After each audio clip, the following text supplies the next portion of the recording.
مکہ مکرمہ کا خطبہ آپ نے سنا اور اس کا خلاصہ پیش کرنے کا وقت آیا ہے۔ تو فضیلت الشیخ پروفیسر ڈاکٹر یاسر بن راشد دوسری حفظہ اللہ نے آج خطبہ ارشاد فرمایا تھا، جن میں آپ نے دو موضوعات کا متعلق بات کی ہے۔ ایک تو اخلاقیات ہیں اور دوسرا امانت داری ہے۔ ان دونوں کے متعلق آپ نے خطبہ ارشاد فرمایا ہے۔ اگر ہم اس کو سمرائز کریں پوائنٹس کی شکل میں تو میں نے دیکھا کہ تقریباً 8 پوائنٹس میں ہم ان کو سمرائز کر سکتے ہیں۔ پہلی چیز جو آپ نے فرمائی وہ یہ تھی کہ تقوی اور اخلاق یہ دونوں انتہائی اہم چیزیں ہیں۔ یہ وہ بنیادی چیزیں ہیں کہ جن کے اوپر اسلام کی بیس ہے۔ یہ ایسے فضیلت والے کام ہیں کہ جن کا اجر بہت زیادہ ہے۔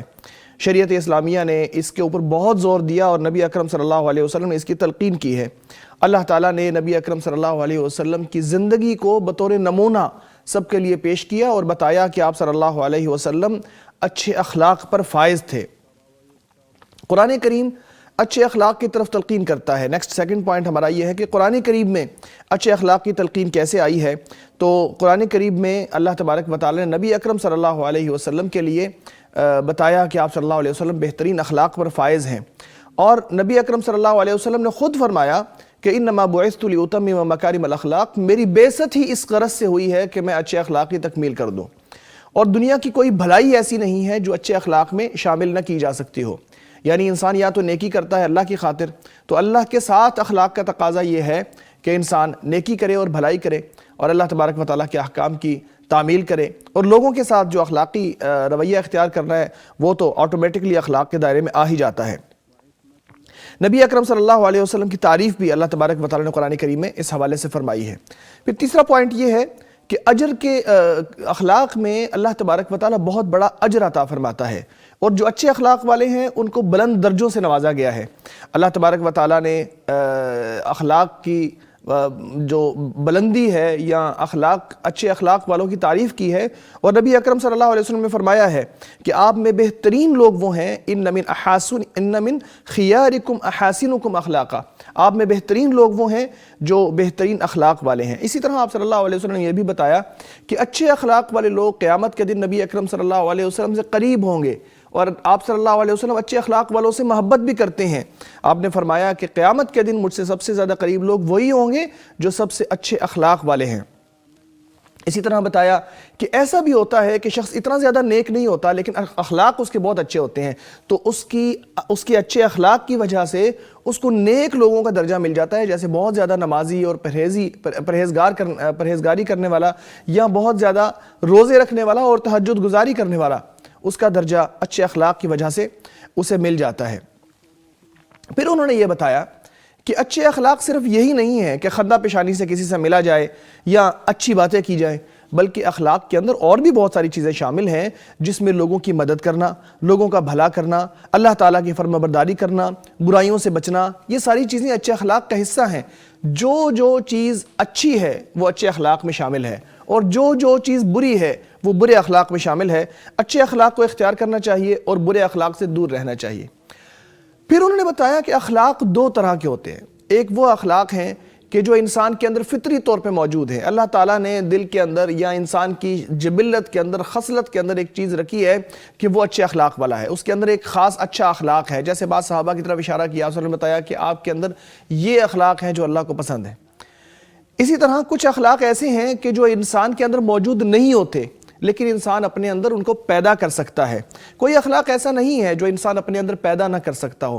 جس کے اندر اللہ نے اچھے اخلاق فطری طور پر رکھے ہیں وہ اللہ کا شکر ادا کرے، ان کو بڑھانے کی کوشش کرے، اور جس کے اندر اچھے اخلاق نہیں ہیں وہ ان کو اپنے اندر پیدا کرنے کی کوشش کرے۔ جیسا کہ آپ صلی اللہ علیہ وسلم کا فرمان ہے کہ علم تو علم سیکھنے سے ملتا ہے، اور اسی طرح جو حلم ہے یا بردباری ہے وہ بھی بردباری اختیار کرنے سے ملتی ہے۔ یعنی اگر آپ کی طبیعت میں، جبلت میں، فطرت میں بردباری نہیں ہے تو آپ بردبار بننے کی کوشش کریں گے تو آٹومیٹکلی آپ کے اندر یہ جو اخلاق ہے وہ شامل ہو جائے گا۔ پھر انہوں نے بتایا کہ تقوی اور اچھے اخلاق یہ دو لازم و ملزوم چیزیں ہیں۔ جس چیز کے اندر تقوی ہوگا وہ چیز اچھی بھی ہوگی، یعنی اخلاق بھی وہ اچھا ہوگا، اور جس چیز کے اندر تقوی نہیں ہوگا تو اچھا اخلاق بھی وہ نہیں ہوگا۔ یہ دونوں چیزیں لازم و ملزوم ہیں، اسی لیے نبی اکرم صلی اللہ علیہ وسلم ان دونوں چیزوں کو جمع بھی کیا کرتے تھے۔ آپ صلی اللہ علیہ وسلم نے نصیحت کرتے ہوئے ارشاد فرمایا کہ اللہ سے ڈرو اور لوگوں کے ساتھ اچھے اخلاق سے پیش آؤ. تو دونوں چیزوں کو جمع کیا کیونکہ لازم و ملزوم چیزیں ہیں, یہ دونوں الگ نہیں ہوتی.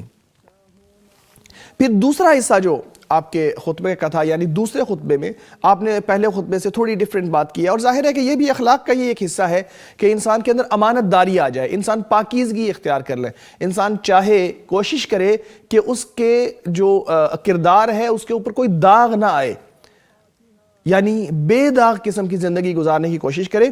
اس حوالے سے انہوں نے فرمایا کہ انسان کو چاہیے کہ ہر طرح کے حقوق کو ادا کرے, جو ذمہ داریاں اس کے اوپر ڈال دی گئی ہوں, چاہے وہ جاب کے حوالے سے ہوں, چاہے وہ کاروباری لحاظ سے ہوں, یا چاہے وہ ذمہ داری گھر والوں کے حوالے سے ہوں, یہ ساری ذمہ داریاں صحیح طرح ادا کرنا, اور ان ساری ذمہ داریوں کے اندر کسی قسم کی خیانت نہ کرنا, یہ امانت داری کا تقاضا ہے اور یہ اچھا اخلاق ہے جو انسان اختیار کرتا ہے. اور جہاں جہاں انسان اپنی نوکری کو جس کے لیے وہ بنائی گئی ہے اس فنکشن سے ہٹ کے کسی اور مقصد کے لیے اپنی ذمہ داری کو یا اپنی نوکری کو یا اپنی جاب کو استعمال کرتا ہے, تو یہ کرپشن کی ایک شکل ہے. اسی طرح انہوں نے بتایا کہ کرپشن کی ایک اور شکل یہ بھی ہے کہ مال عام کو, یعنی عوامی املاک کو اپنے فائدے کے لیے استعمال کیا جائے, ان میں فضول خرچی کی جائے. جب عوامی املاک کو اپنے ذاتی فائدے کے لیے استعمال کیا جائے گا تو ظاہر ہے کہ امانت داری تو ختم ہو گئی, ضمیر بگڑ گئے, خیانت لوگوں میں آ گئی. اور نبی اکرم صلی اللہ علیہ وسلم نے اس چیز کی طرف اشارہ کرتے ہوئے تلقین فرمائی تھی کہ جسے ہم کوئی ذمہ داری دیں, یعنی اشارہ آپ صلی اللہ علیہ وسلم کا اس طرف تھا کہ جسے ہم زکوٰۃ جمع کرنے کے لیے کوئی ذمہ داری دیں کہ جاؤ فلاں جگہ سے زکوٰۃ کو جمع کر کے لے آؤ, تو اس کو چاہیے کہ چھوٹی زیادہ ہر چیز جو بھی اس کو ملے وہ لے کے آ جائے. ایسا نہ ہو کہ کوئی شخص آ کے کہے یہ میرا ہے اور یہ آپ کا ہے, بلکہ جو کچھ بھی اس کو جس شکل میں ملے وہ سارا لا کے ہمیں دے دے, اور پھر ہم جو اسے دیں وہ رکھ لیں, اور جو اس کو ہم نہ دیں وہ اس کو چھوڑ دیں. تو یہ امانت داری کا تقاضا ہے.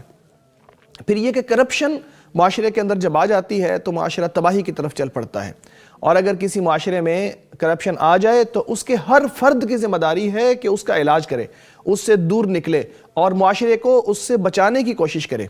اگر کسی معاشرے میں کرپشن آ جائے تو اس میں سے کسی ایک فرد کی ذمہ داری نہیں ہے کہ وہ لوگوں کو اس برائی سے نکالنے کی کوشش کرے, بلکہ ہر فرد کی ذمہ داری ہے کہ وہ اپنا پارٹ اس کے اندر پلے کرے. وہ جہاں تک ہو سکے لوگوں کو کرپشن سے روکے, خود بھی کرپشن سے رکے, جو ادارے بنائے گئے ہیں کرپشن سے نمٹنے کے لیے ان کے ساتھ تعاون کرے اور کرپشن سے دور ہو جائے. یہاں پہ انہوں نے اپنی بات کو ختم کیا, اور آخر میں انہوں نے بہت ساری دعائیں کی, اہل فلسطین کے لیے بھی دعائیں کی, مسلمان قیادت کے لیے بھی اور مسلمان عوام کے لیے بھی دعائیں کی, اور آخر میں کہا کہ اللہ عدل و احسان کا حکم دیتا ہے اور بدی بے حیائی اور ظلم و زیادتی سے منع کرتا ہے.